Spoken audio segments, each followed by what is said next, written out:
Hello everyone, again we are back. Hope आप सब अच्छे हैं, ठीक हैं और अच्छे से अपनी चीज़ों को कर रहे हैं, अपनी स्टडीज़ को अपना कंटिन्यू कर रहे हैं बहुत बढ़िया तरीके से। आई होप ऐसा ही है।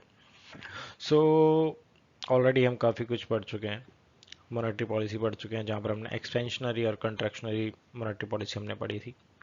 आज थोड़ा सा उसका ब्रॉड वे समझने की कोशिश करेंगे, इनसे एक्चुअली फ़र्क क्या पड़ता है, यानी कि क्या एक्चुअली मार्केट में डिमांड क्या है, ये सारी चीज़ों के बारे में हम एक अच्छे से बहुत समझने की कोशिश करेंगे।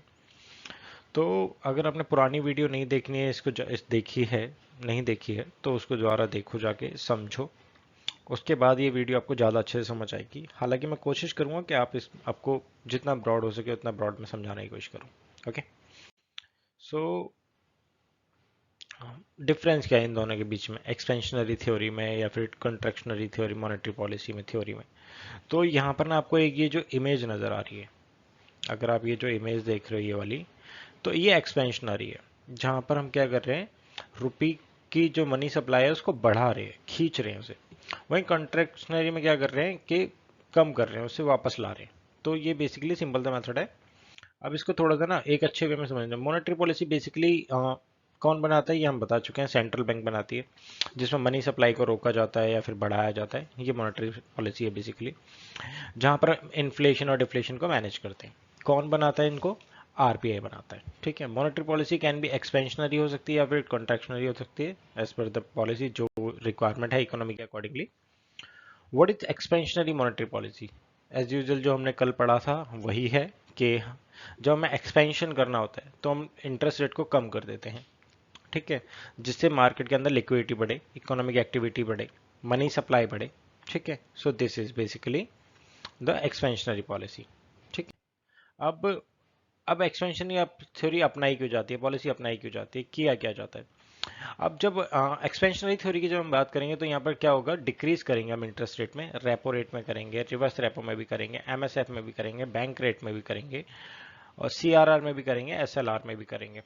Buys government security, open market operation चालू होंगे, प्रोवाइड लिक्विडिटी इन मार्केट। ठीक है। Now let's try to understand advance concept. Advance पे बाद में जाएंगे, पहले इसको एक बार दोबारा समझा देता हूँ। ठीक है। देखो, रेपो रेट हमारे पास एक सिंपल सा मेथड क्या होता है, रीपर्चेज ऑप्शन। ठीक है। रिवर्स पर रीपर्चेज ऑप्शन। तो रेपो रेट हमारा क्या होता है, मतलब मैं आपको सीधे से बताऊं, वो रेपो रेट वो है जब आरबीआई बैंकों को लोन देती है। ठीक है। जिस रेट पर आरबीआई बैंकों को लोन देती है, ठीक है, ये होता है repo rate. Reverse repo rate जब आरबीआई अदर बैंकों, शेड्यूल कमर्शियल बैंकों से लोन लेती है। ठीक है। तो ये होता है रिवर्स रेपो रेट।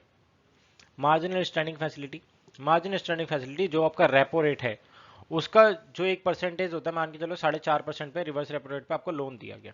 ठीक है। आरबीआई ने आपको लोन दिया, उसी का जो आपका सीआरआर है, वही जो आपका मान के चलो सीआरआर आपका 3% है, उसका नेट डिमांड एंड टाइम लिमिटेज का मार्जिनल स्टैंडिंग फैसिलिटी रहेगा 2% या फिर 1%, जो भी आरबीआई डिसाइड करे उतने पे आप लोन ले सकते हो दोबारा, in case of overnight facility के लिए। ये है मैसेज।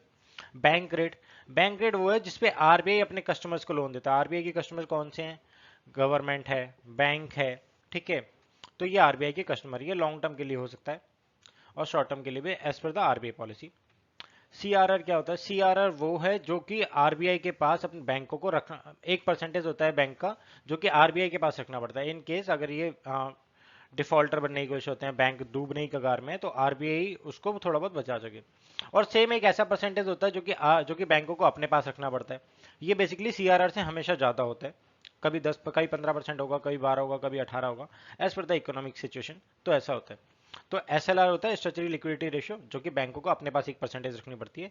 सेम सिचुएशन में इन केस अगर आपके पास पैसा खत्म हो रहा है या बर्बाद हो रहा है या कुछ भी हो रहा है, कोई भी कंडीशन हो सकती है, तो उसके लिए। तो जब इन सारे रेट्स को जब मान के चलो सीआरआर गिरेगा तो ऑब्वियसली बात है बैंकों के पास पैसा बढ़ेगा। एसएलआर गिरेगा, एसएलआर बढ़ेगा, तो ऑब्वियसली बात है इसमें ही बैंकों के पास पैसा बढ़ेगा। एसएलआर से क्या होगा, बैंकों के पास पैसा बढ़ जाएगा। या फिर एसएलआर को कम कर दो, तो मान के चलो पहले 15% था, अब 10% ही रखना पड़ेगा तो मार्केट में, तो बैंक के पास पैसा बढ़ जाएगा। रेपो रेट कम कर दो, 4.5% था, 3% पे आ जाओ। रिवर्स रेपो रेट है 5.5% था, 4.5% पे आ जाओ। बैंक रेट था वो आपका कम कर दो, तो ऑटोमेटिकली हो जाएगा, बैंकों के पास पैसा आना चालू हो जाएगा, बैंकों के पास लिक्विडिटी बढ़ जाएगी, बैंक दूसरों को लोन देना चालू कर देंगे। अब जब लोन देना चालू कर देंगे तो ऑटोमेटिकली मार्केट के अंदर लोग बाकी पैसे का मनी सप्लाई तो बढ़ेगा ही। वही गवर्नमेंट क्या करती है, buys government securities from the open market operations. Open market operation चलाए जाते हैं ताकि ताकि बेसिकली मान के चलो जब, अगर मैं आपको एक सिंपल सी चीज बताऊं, एक मैं नॉर्मल समझाऊं, ओपन मार्केट ऑपरेशंस में क्या होता है कि आज के डेट में आरबीआई को पता चल चुका है या फिर आरबीआई गवर्नमेंट को पता चल चुका है कि भाई साहब मार्केट के अंदर मनी सप्लाई बहुत ज्यादा हो गया, अब इसको खींचने की कंट्रैक्शनरी थ्योरी अपनाने की जरूरत है। तो आरबीआई क्या करेगी, अपनी सिक्योरिटीज पे इंटरेस्ट ज्यादा देना चालू कर देगी। मान के चलो 10% की जगह 15 दे दिया, तो अब लोग क्या करेंगे, सिक्योरिटी खरीदना चालू कर देंगे। ठीक है, गवर्नमेंट सिक्योरिटीज खरीदना चालू कर देंगे, तो मार्केट के अंदर मनी सप्लाई क्या हो जाएगा, कम हो जाएगा। तो सिक्योरिटीज के कारण एक टाइम आ जाएगा जिस टाइम पे गवर्नमेंट सिक्योरिटीज को सेल करेगी। ठीक है, और वो सेल भी करने हैं उसे, तो अब उसे सेल करने के लिए फिर दोबारा यानी कि एक अलग से परसेंटेज देगी कि भाई तुम इसे खरीदो और ऐसे आपको परसेंटेज ज़्यादा दी जाएगी, अगर आप खरीदोगे इंटरेस्ट रेट आपको ज़्यादा दिया जाएगा।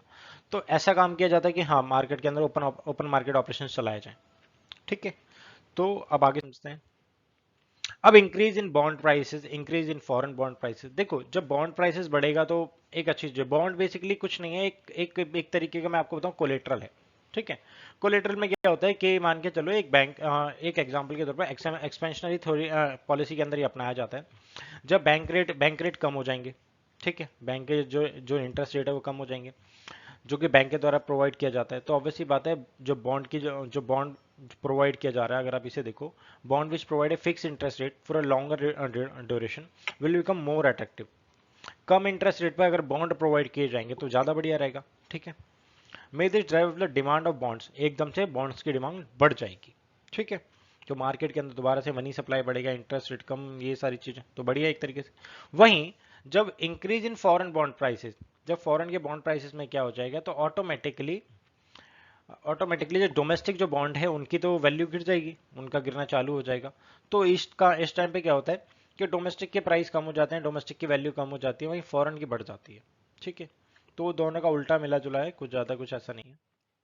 It decreases in the exchange rate, increase in export bill of payment. ठीक है, हाई कैपिटल इन्वेस्टमेंट, तीनों क्या है, lower interest rate tend to be unattractive for foreign investment.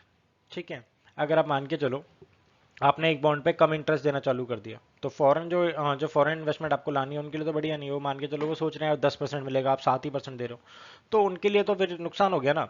तो वो क्या करते हैं, थोड़ा सा कोशिश करते हैं कि मार्केट बढ़े बढ़े बढ़े, तो इस टाइम पे ऐसा काम हो जाता है। दिस में decrease the currency relative value, reduction in interest rate may result in less foreign investment, thus less of foreign currency as the demand of domestic currency falls. Demand for the foreign currency rises, decrease in the exchange rate. आपको हमेशा जो exchange rate है वो आपको बढ़ाना पड़ेगा। अगर वो कम होगा तो ऑटोमेटिकली आपकी जो मनी वैल्यू, जो आपकी करेंसी की जो वैल्यू है वो गिरनी चालू हो जाएगी, फॉरेन इन्वेस्टमेंट नहीं आएगी। तो आपको एक अट्रैक्टिव आपको इंटरेस्ट रेट आपको देना ही पड़ेगा जब आपको फॉरेन इन्वेस्टमेंट चाहिए। Increase in export, a lower exchange rate में cause of export to increase. ठीक है, अब लोअर इंटरेस्ट रेट हो जाएगा तो ऑब्वियसली बात है, मान के चलो अगर मैं आपको ये कहूँ, आपका जब भी आपका करेंसी की आपकी वैल्यू गिरती है, आपका एक्सपोर्ट बढ़ने के चांसेस हो जाते हैं। कारण क्या है, मान के चलो $1 की कीमत अभी 50 रुपए है, एकदम से $1 की कीमत 70 रुपए हो जाती है, तो क्या हुआ, इंडियन करेंसी रुपीज तो गिर गया ना। तो उस टाइम पे क्या हो जाएगा, एक्सपोर्ट बढ़ जाए, एक्सपोर्ट बढ़ने के चांसेस हो जाते हैं आपके ज्यादा। अब जब एक्सपोर्ट बढ़ेगा तो उसका फायदा किसको होगा, बाहर की कंट्री को, हमें हमें वहां से हमें फॉरेन करेंसी मिलेगी और उनको सस्ते में सामान मिल जाएगा। तो ये बेसिकली बढ़ जाता है। Import to decrease the balance trade to increase, balance trade को क्या कर देगा, इंक्रीज कर देगा।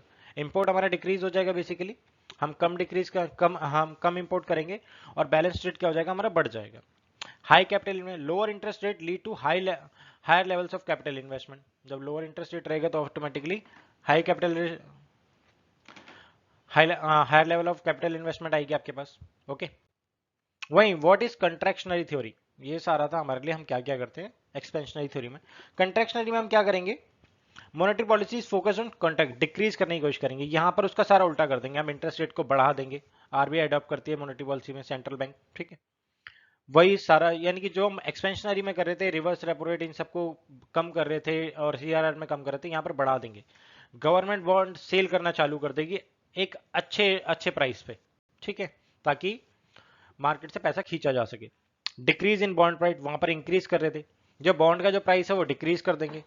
डिक्रीज करने पे क्या हो जाएगा, पहले हाई था अब यहाँ पर कम करना पड़ेगा ताकि मार्केट लोग बॉन्ड खरीदें। अब बॉन्ड खरीदने के टाइम पे क्या हो जाएगा, मार्केट के अंदर दोबारा से वही सारी चीजें चालू हो जाएगी। Decrease in foreign bond price, same उल्टा आ जाएगा उसका। An increase in exchange rate, obvious ही बात है इंक्रीज करना पड़ेगा एक्सचेंज रेट। जब इंक्रीज होगा, जब इंडियन करेंसी की वैल्यू बढ़ेगी तो ऑब्वियस ही बात है तो हमारा एक्सपोर्ट बढ़ने के चांसेस हमारे कम हो जाएंगे। हायर एक्सचेंज रेट में cause of export to decrease, import increase, ये उल्टा पड़ जाएगा, हमारे पास ट्रेड फॉल होना हमारे पास चालू हो जाएगा, तो हमारे पास फॉरेन इन्वेस्टमेंट आनी कम चालू हो जाएगी इंक्रीज इन एक्सचेंज रेट से।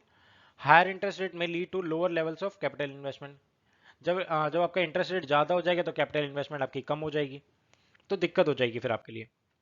अब ये प्रीवियस ईयर्स का एक क्वेश्चन है 2020 का। If the RBI decide to adopt the expansionist monetary policy which of the following it would be, अब क्या हो सकता है? Cut the optimize statutory ratio, क्या ऊपर वाला हो सकता है? एसएलआर को जब हम एक्सपेंशन कर रहे हैं तो क्या हो जाएगा, ऐसा हो सकता है क्या? Increase the marginal standing facility, MSF को बढ़ाना पड़ेगा, हो सकता है क्या? Cut the bank rate, repo rate, जो आपको एक्सपेंशनिस्ट थ्योरी आपको अपनानी पड़ेगी, तो आंसर क्या हो जाएगा आपका? बी आंसर हो जाएगा।